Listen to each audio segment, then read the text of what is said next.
Let's get started. I'm Jasmine Latimer. I'm a design manager at Code for America. I'm calling in from Harlem in New York. I'm joined here today with my service design team from Code for America. We have one qualitative researcher and 3 designers on the call who you'll hear from in a few minutes. But we're excited to be participating in San Francisco Design Week. If you don't know about Code for America, we are a national nonprofit full of designers, both product designers, service designers, researchers, data scientists, engineers, product managers, and lots more.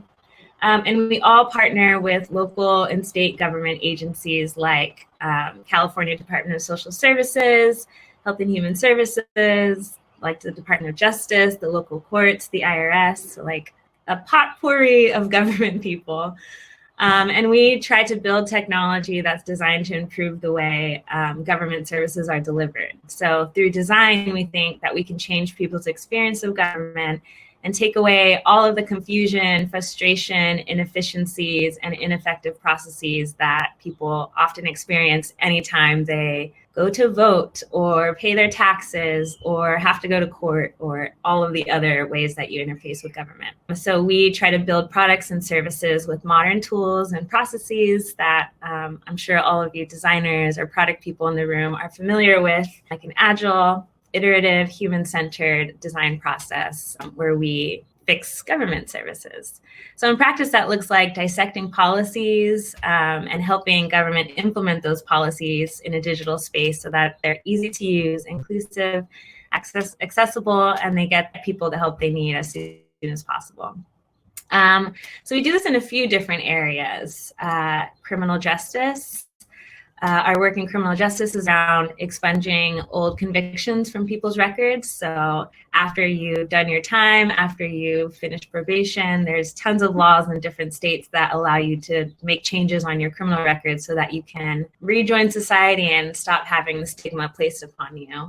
So we do a lot of work in that space. We have lots of projects in the safety net space, which is the way that people get access to food benefits, healthcare, like cash assistance, all of those things. We have a project that helps people get earned income tax credits. And then we have a huge volunteer network that's full of technologists like us who like to do civic tech projects for their local cities and governments. So that's what Code for America does. There's no shortage of projects like this to work on in government as a designer. So I'm so glad that you all joined us here today, and hopefully some of you will be inspired to do some of this work with us in the future. So about today's panel, we took Design Week's theme of intentional distortions, and we thought it was a perfect framing for our work at Code for America.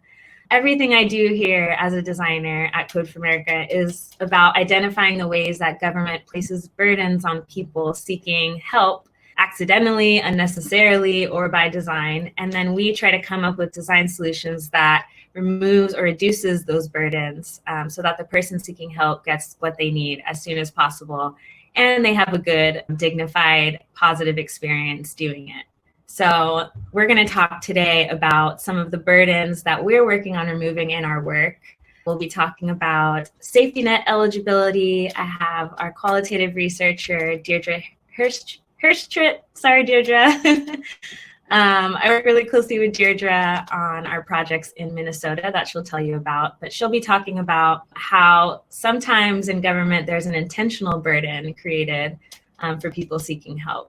Like in eligibility. Carly Guilfoyle is a product designer here. She'll be talking about sign-in flows and when the burden, administrative burden that people have to go through is in the wrong place. And then Anu Murthy, our senior product designer here working on earned income tax credits, will be talking about identity verification and when there's invisible burdens that we have to troubleshoot and find and solve for.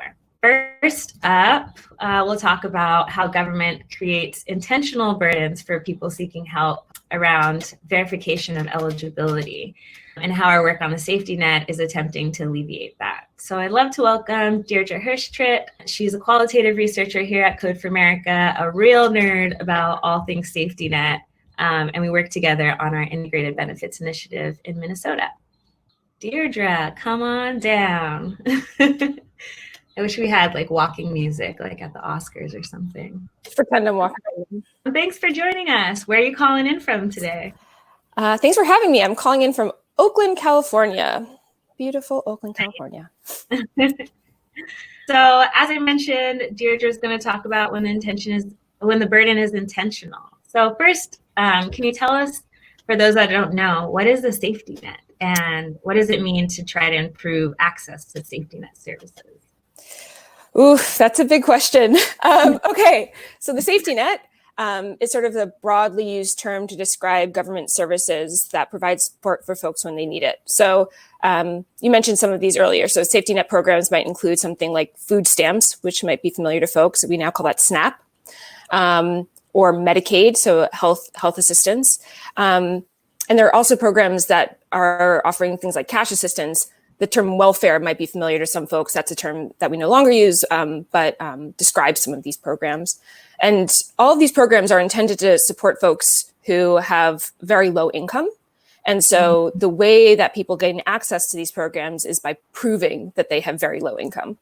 And so there are a lot of stopgaps that I'm happy to tell you more about to sort of provide the government assurance that they're offering the services to the people who need them. And there are lots of ways that the government make sure that they're providing it to those folks and no one else. Got it. And so you said when government has to prove that someone is eligible, what are all the things that you have to do to prove that you're eligible in Minnesota? Yeah. So a little background. I'm working on a program in Minnesota right now. I saw someone on the line is from Hennepin County. We love Hennepin. Oh, hi, Hennepin. Yeah. So we're working on a project in Minnesota right now. I work on a team called the Integrated Benefits Initiative. We've worked in multiple states across the U.S., Alaska, Colorado, Louisiana, Michigan, Vermont, and now we're in Minnesota. And we're trying to build an application that will make it easier for folks to apply for multiple programs through one mobile responsive website. So what you have up on screen right here is from what they call the CAF, the Combined Application Form. This is a paper form. I believe it's like 12 to 15 pages. I've watched people in the government offices try to fill this out, and it takes a long time. And these are some of the documents that folks need to provide to prove, like I said, that they're eligible for these government services. So SNAP, that program all the way to the right on this chart, that's food stamps now. And then cash programs. And there are different programs, whether you have a family or whether you're a single adult, but you can see all the things that you need to provide to the government.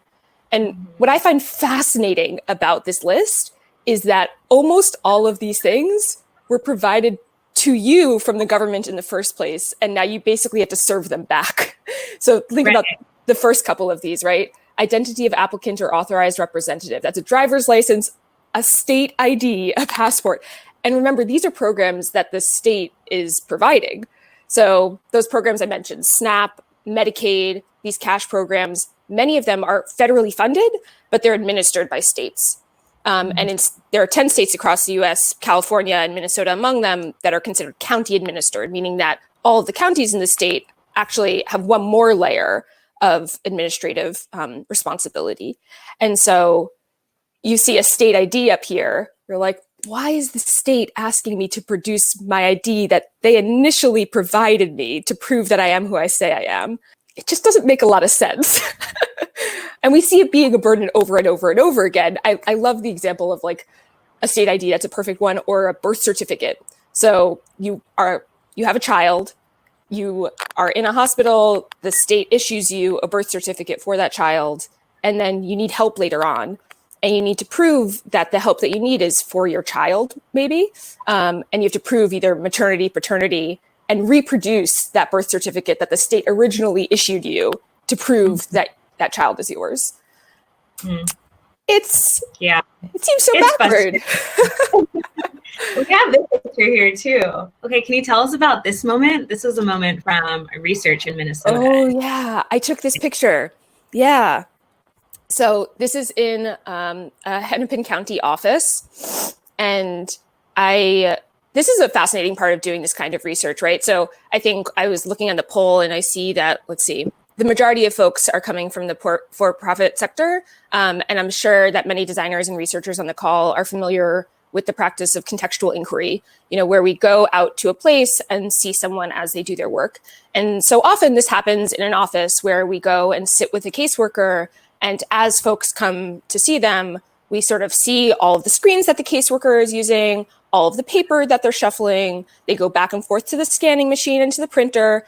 And we wanted to see what that was like on the other side. So we set up a table in the entryway of the Human Services office and invited people. We had a little sign and said, we'll give you a $50 gift certificate if you allow us to shadow you as you go through the experience of this office. And so this woman graciously accepted our offer. And as she went from person to person, I followed and just watched and just sat and didn't take any identifying information down, but just saw what the interaction was like, what kind of information she was asked to provide. Before any of that happened, she sat down in the lobby and she produced what you see, all of these papers. And I said, why? What do you got there? It seemed like she had her firstborn child with her, ready to give them up. And she literally brought any documentation that she thinks that the office might require.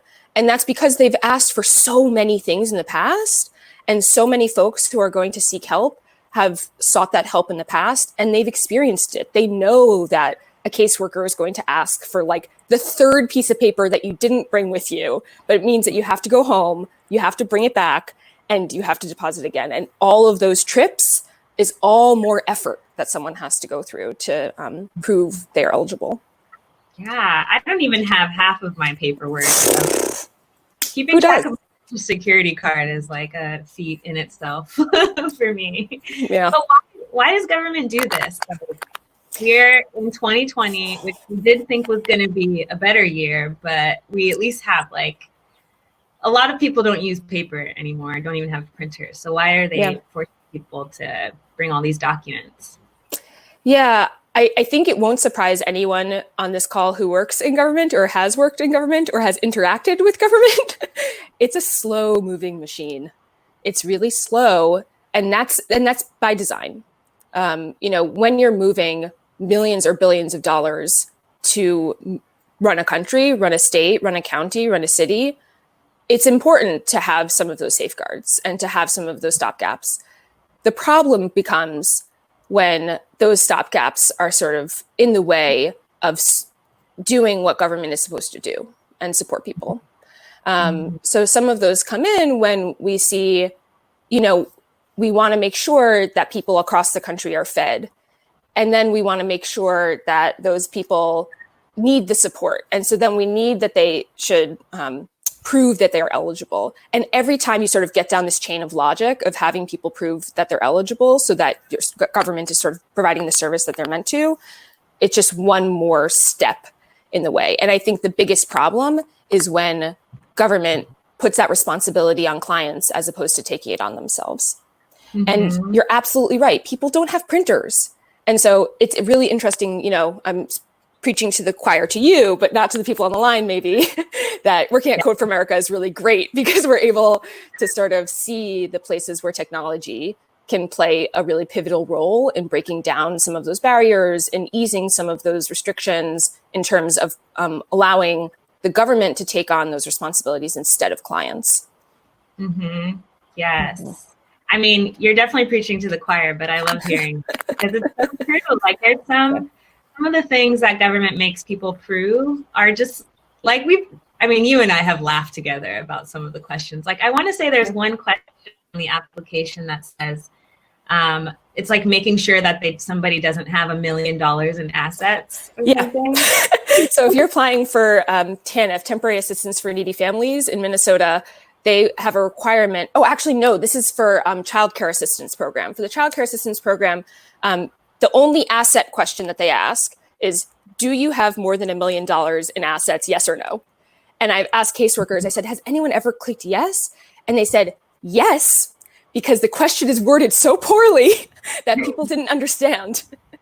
Right. And so I think that's the pivotal role that we play in sort of translating government requirements to human language.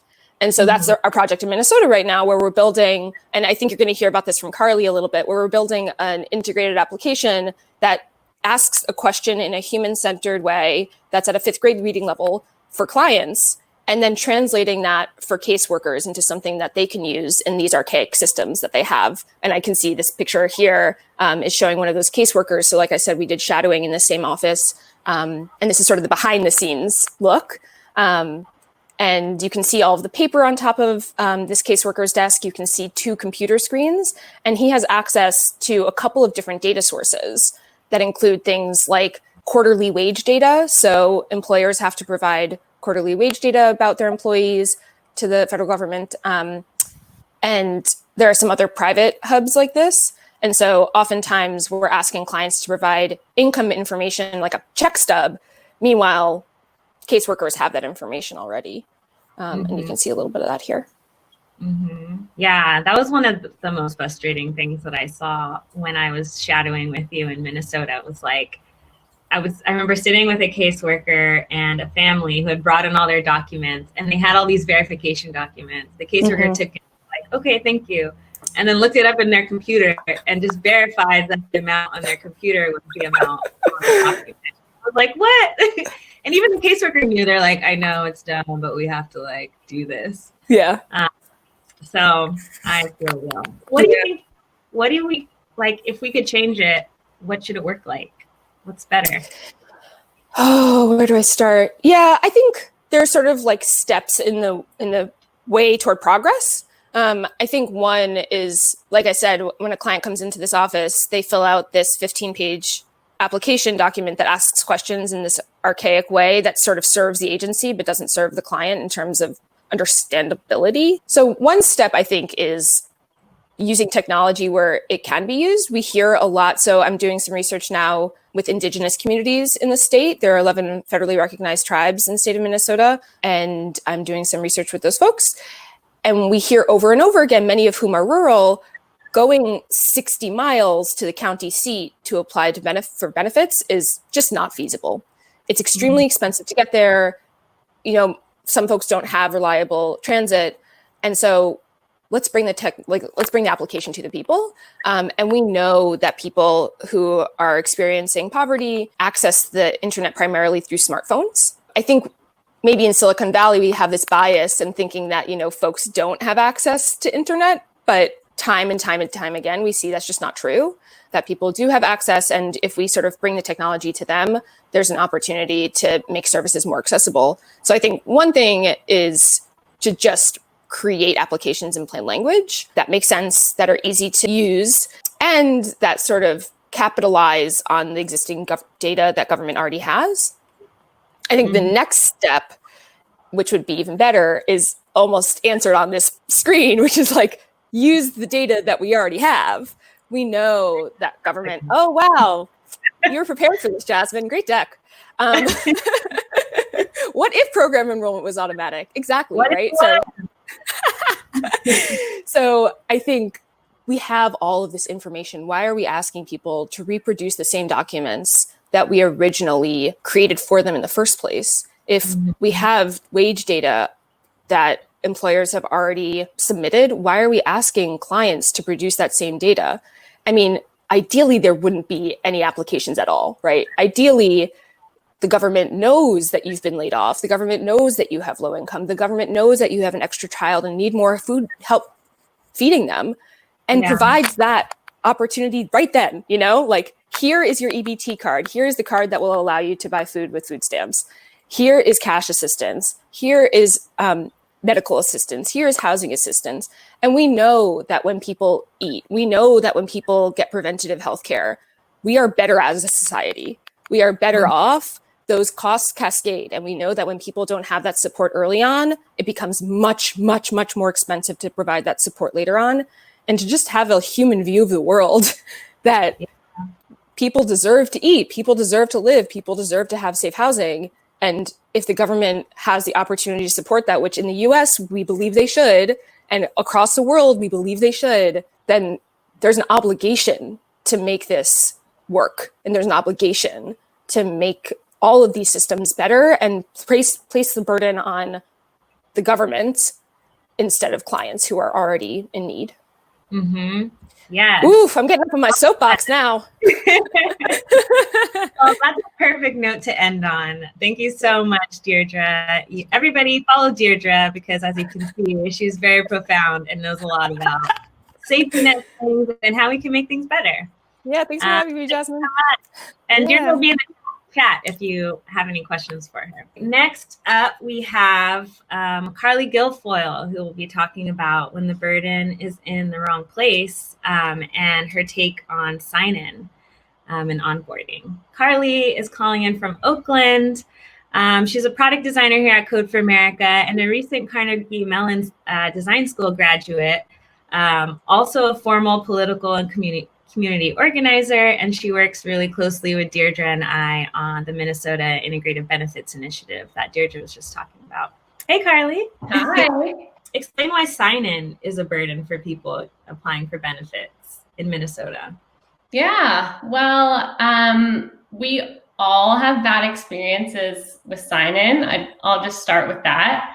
I think if I were to take a poll of the 500 people in this room, every single person could probably recall a time when they forgot their username or password. And they would probably be able to describe to us, just how annoying or time-sucking that experience was.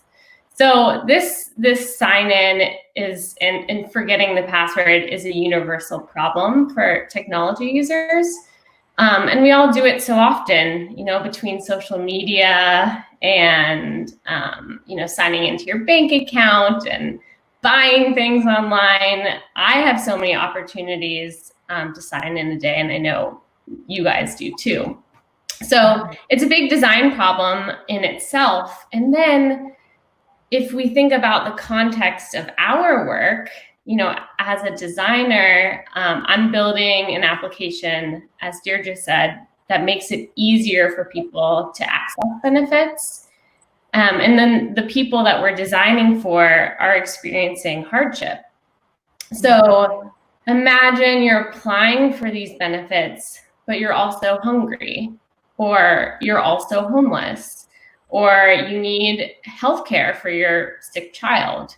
So you carry all of this burden experiencing poverty, and you just want to get help.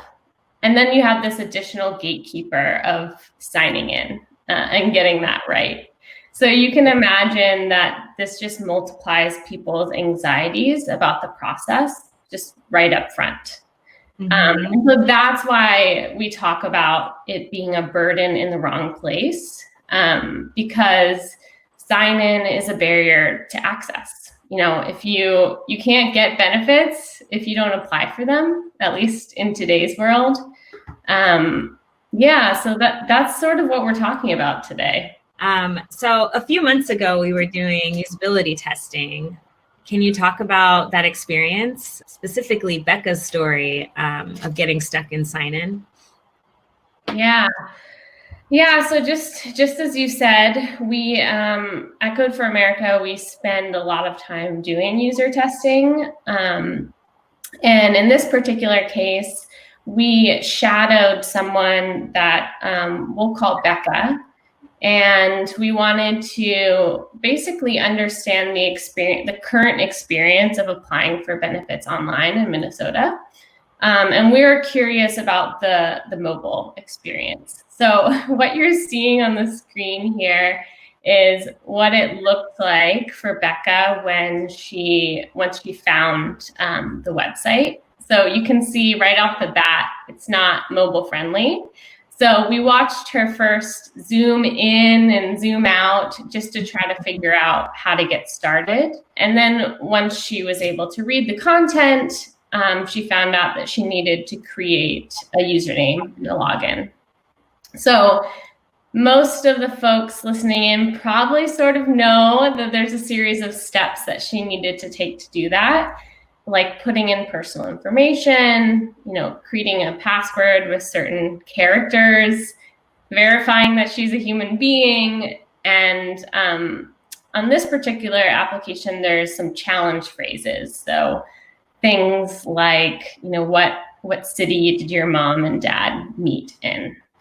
So in addition to being burdensome up front in the wrong place, some of these questions, if you spend time looking at them, you can see that they can be insensitive to different cultures, different family structures, and they don't quite reflect people's lived experience. So, back to Becca, she finally hit create a login, and she was met with an error.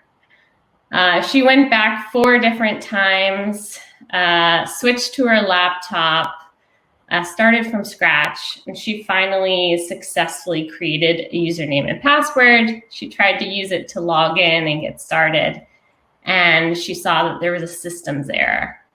So as you can imagine, that's really frustrating. That's awful. By the end of it, it took Becca 30 minutes to create the login and then to sort of get started. And that's before she's gone through any of the application. So at Code for America, sometimes, this, sometimes we call this a locked front door. It's really, really difficult to get in and get started. And then, the difficult part is that we see people like Becca moving through this, and they're engaging in negative self-talk. So when we do these testing sessions, we just say, tell us what you're thinking, talk out loud. And Becca said things like, this is making me feel so stupid. And as designers, we can see that the system is not built for people it's supposed to be serving.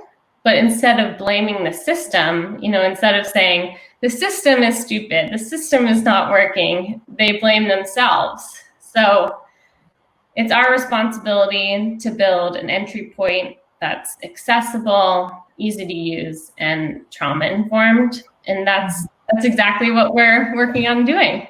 Yeah, and I remember one of the things that also really struck me about this interview, and I was observing it with you, was that when we finally got into the application process, Becca talked a lot about dealing with mental health and all of these things in her life that were really overwhelming her. And just if you pair that with all the self-talk that she was saying while she was trying to sign up, just create an account. I'm so stupid. Oh, I must not be getting this. I don't know anything. All of those things. I don't know. It's just really frustrating to see people go through that from a simple, poorly designed flow. Why is this the case? Why does government create this burden for clients? Yeah. So when I think about that question, I guess I want to take it back a little bit and think about, why do technologies use passwords? Or why do logins exist? And to sort of prepare for this talk, I just started jotting down a bunch of reasons why I thought passwords existed. And there are 3 themes that came up for me.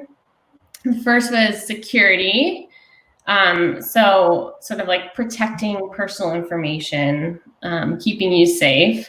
The second is rewards. So, being a frequent flyer or being a member that gets money off. And then the third is convenience. So this is sort of about how you engage with technology and giving you flexibility to, maybe save things and come back, that type of thing. When we think about this context, these government forms, they're trying to do this third thing. They're trying to make it more convenient for folks to save and maybe come back. But basically, they end up doing the exact opposite because the barrier to get started is so big, it becomes completely inconvenient. So there's a mismatch there and a disconnection. And then I just want to share that in some states, when a client forgets their password, it's actually mailed to them. So they have to wait 5 to 7 business days to get their password and then try again. So it can be a nightmare. but it's like such a memory task too, like remembering your passwords or having the technical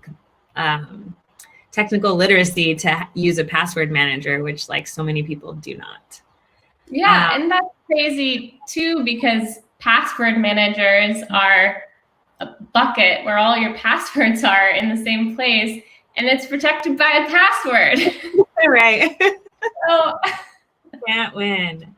So how are you trying to remove this burden in your redesigns, like in the work that you're doing with Deirdre in Minnesota? Well, first, if I could talk a little bit about working with government, I think it might be interesting for the folks on the call we always get asked, what's it like to work with government? So I guess as a designer trying to build services in collaboration with government, there are 4 things that are always changing, and it's important to keep an eye on. And I think even folks that are working in the private sector might be familiar with these things. The first is policy. So most of these programs, the ones we work with, are guided by federal policies, but they're implemented by the state. So that's sort of an interesting nuance. And then there's culture. So like what's happening in the world, with COVID, people are acting much differently than they did 6 months ago. Expectations. So what's the user experience? How do people expect to interact with the service? And then technology. So what's possible? And the fundamental reality of all those things is that they're always changing. And I think where we add value, I think Deirdre said this, I tried to jot it down. She said, we're translating government requirements to human language. So in a way, I think what we try to do is to help government think about these 4 things that I just mentioned and help them make connections between them and understand how they sort of affect each other. Right. So how have you tried to deal with sign-in in Minnesota through all of this? Well, drum roll is that we have removed it. There is no sign-in in our new application. So what you're seeing on the screen here is our we're in stage V1. And so we removed sign-in because we did a ton of research and evaluation into the 4 things I just mentioned. So when we looked at policy, we saw like at a state level, we didn't see any need to keep sign-in from a policy perspective. Technology capabilities, we realized that we can capture the information that they're capturing in sign-in, the identity of the person, the contact information, we can do that elsewhere. Culture, I think people are increasingly frustrated with usernames and passwords. And then again, to add on top of that, COVID, people are not, if they are being safe, they're, staying home more, and technology needs to be super accessible to them. And then expectations is this idea of a locked front door. So users expect that this is going to be difficult, and we want to open that door for them. So we've replaced it with a flow that applicants can get through successfully and confidently in one sitting, or just 15 to 20 minutes, which is a huge difference. I think the current application takes about an hour and 20 minutes, if I'm correct. So yeah, I think folks maybe listening in might be surprised that the big reveal is that we didn't redesign with a fancy new UI, but that we just took it out altogether. And instead, we're focusing on making sure applicants feel confident when they get started. And it's great. We've convinced the state that through education in the onboarding process, through more of a guided experience and a much, much shorter application, we can still meet their needs, their technical needs, and policy needs, and dramatically improve the applicant experience, which is really what we're focused on. Yeah, well, thank you so much, Carly, for sharing your story and your perspectives on sign-in. Everybody follow Carly on Twitter. Thanks, Jasmine. How our Minnesota project's going. Thanks so much. So next we have Anu, our last designer on the panel. Anu is working with the IRS on tax preparation and is going to talk about invisible burdens in government service delivery. And the ways that her team at Code for America has helped to make visible a huge drop-off point during the identity verification process and redesigned it to be something better. Hey, Anu, just calling in from Wisconsin, right? Hey, Jasmine. Yeah, that's right. Thanks for joining us. Oh, here, let me change your slide. Bam. So, Anu, can you tell us a little bit about GetYour Refund and what you're working on? Yeah, so I work on GetYour Refund, which is a free online tax service. Our goal is to provide free, trustworthy tax assistance and help more people receive tax credits that they're eligible for. Our early research showed us that about $10 billion in tax credits are left on the table. And so we partnered with a free IRS tax prep program to build out a digital model for their work. So it's really, really exciting. But because it's the first time we're offering the service online, there's definitely been some caution around things like identity verification. Mm-hmm. I'm so glad that we're working on it because, you know, there's other ways, like TurboTax does this, like Credit Karma does it, and we're just doing it on the government side for people in need. So what does identity verification look like, and how is it intentionally difficult? Yeah, so online identity verification can look like a number of things. It can be as simple as uploading a photo of your ID, or submitting the last 4 digits of your social security number, or we might validate your permanent address to confirm you live at that address. But stricter identity verification is intentionally difficult, especially for the populations that we serve. There are different levels of online identity verification. And so the higher they go, the more strict that process can be.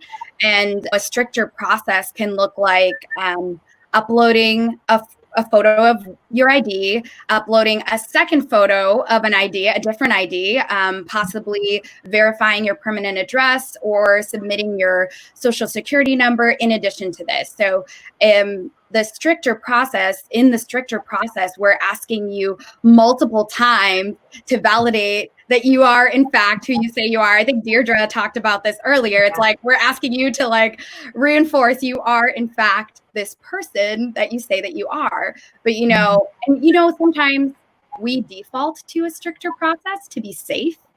But in the name of playing it safe, we build these invisible barriers. Like stricter identity verification rules often benefit a specific group of people who have access and stability.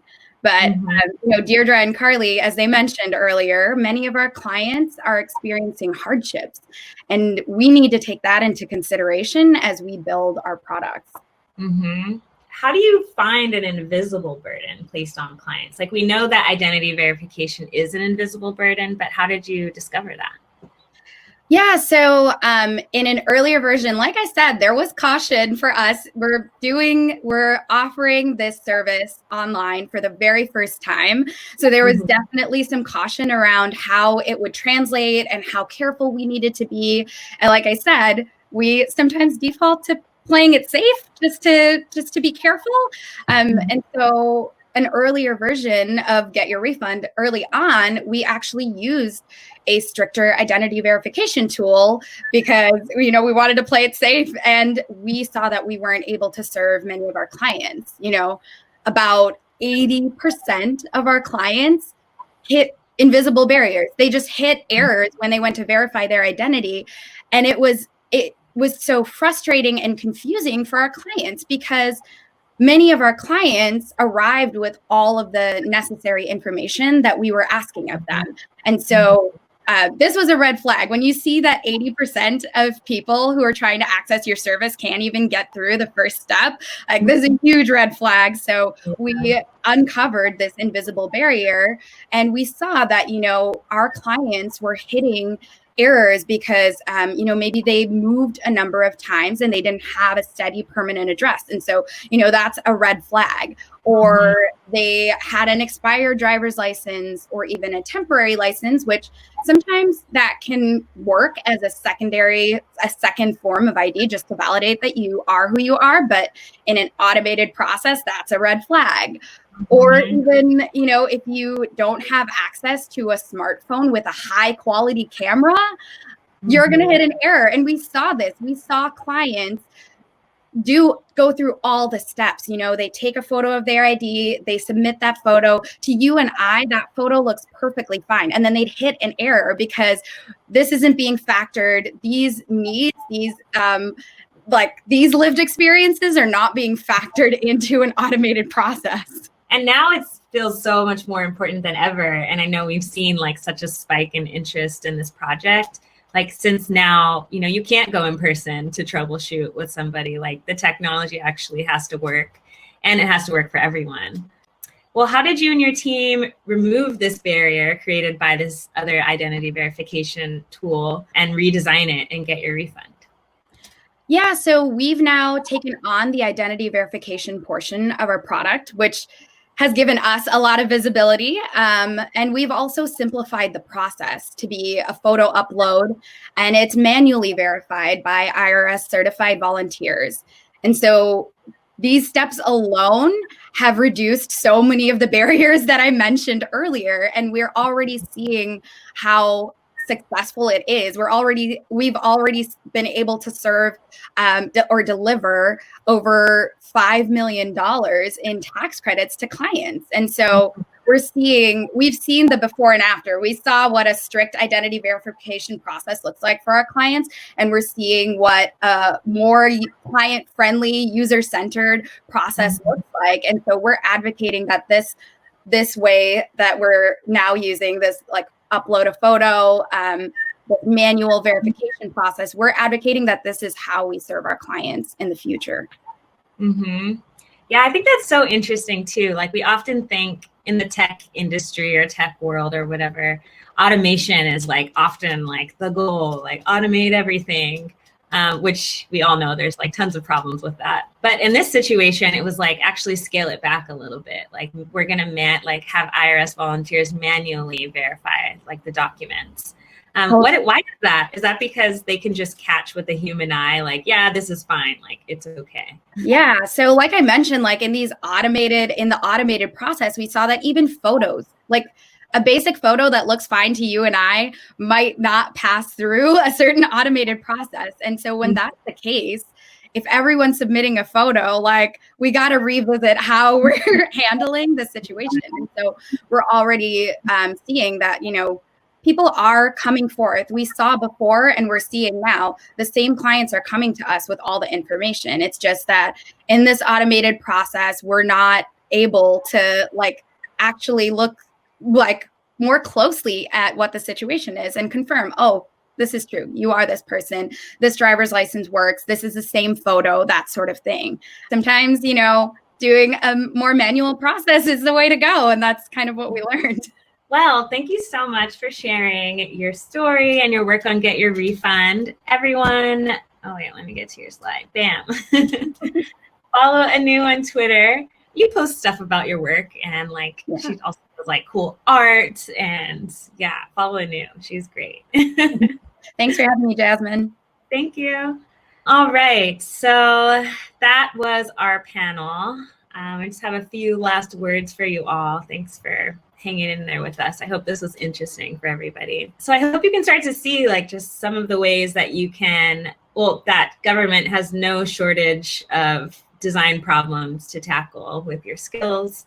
Our work looks like a lot of qualitative research with Deirdre, who often guides us. Our work also includes like talking to policy people, visiting clients in their homes or wherever they're applying for services. There's so much like product design opportunities with the application flows and uploading documents and verifying identities that Anu and Deirdre mentioned. There's just so many ways that you can use design to intentionally remove burdens for people who are seeking help from government. So to just recap what we talked about, when the burden is intentional, like in safety net eligibility, where you're required to verify, approve that you are eligible for services, we can think about like redesigning the application process so that it's more human-centered, telling people what documents they're going to need up front, or maybe in the future, just like that part of the process would be really great to automate because government already has data on the things that would make people eligible. Or in sign-in, when Carly talked about the burden being in the wrong place, we can like literally remove it completely and bring sign-in in when it's more appropriate in the flow. And just think about onboarding people to the benefits application experience in a way that's more encouraging rather than like locking them out of the front door. And then lastly, Anu talked about when the burden is invisible with identity verification and how they actually went back to a manual verification process when they noticed that 80% of their users weren't getting through like the first step in the flow. All of these are ways that like we can improve government by removing the distortions that exist where like a policy is written that is supposed to benefit people or help them, like these people should get food assistance, or these people should get health care, or these people should get to clear their records. But when it's implemented, it's just too hard to get. So a big thank you to all of our panelists, Deirdre, Carly, and Anu, and all of you for joining us today. If you're inspired and you want to learn more or get involved, we wrote a qualitative research guide if you do that in your work. We're hiring, we're always growing, so you can check out our open roles here. I mentioned our brigade network earlier in the call. That's a group, lots of cities around the country have brigade networks, and that's a group of technologists, designers, people just interested in improving government. They meet every week somewhere locally in your city and decide on which projects they want to do for their cities. You can always stay in touch if you join our mailing list or follow us on Twitter. And then we also host the Public Interest Tech Job Board, which is a job board full of like government jobs and public interest tech jobs that aren't just Code for America, but like all over the country, really. I'm Jasmine Latimer, design manager at Code for America. You can follow me on Twitter as well. I'm looking forward to seeing you all at other events. Have a great day.